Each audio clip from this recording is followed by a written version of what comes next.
Hi class, this is a video tutorial for W1A2, which is your second assignment in the class, and it poses the question, what emerging principles of animation do you see in the works of early animators such as J. Stuart Blackton, Emil Cole, John Randolph Bray, and Earl Hurd? This is the second part of the question, which I'll get to in a second. So this is an essay. And the first clue is emerging principles of animation. So as I mentioned in my introductory video, you've got the 12 principles of animation. You can take a look at what they are again. Everything from appeal to arcs to staging and anticipation, and review all that, and then look at what the syllabus says and do a little bit of your own research on these innovators in the early history of animation and film. What did J. Stuart Blackton do? Well, he basically created the flip book, which showed us movement, which evolved into stop motion.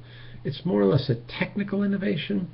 So when you're answering that, you look at the 8 principles of, or the 8 criteria of judging animation.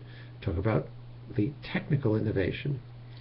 Emil Cole, what did he do? Well, take a look at what the syllabus says, do a little bit of research, but he has a famous film called Phantasmagoria, and it has human emotion and appeal, which was not really well defined before this time in animation in the early 1900s. So let's talk about appeal within the 12 principles. And John Randolph Bray, well, what did he do? He looked at profit and said films can make money. So that's within the 8 criteria of judging animation. So let's talk about how that worked and why it worked and why it was important. And finally, Earl Hurd. What did Earl Hurd do in the history of animation? Well, cell animation, that helped produce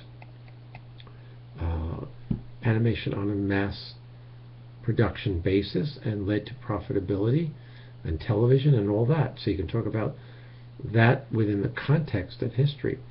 So when you're writing this, again, give footnotes, give references, use proper language and file formats, and have a good time doing a critique of these early innovators.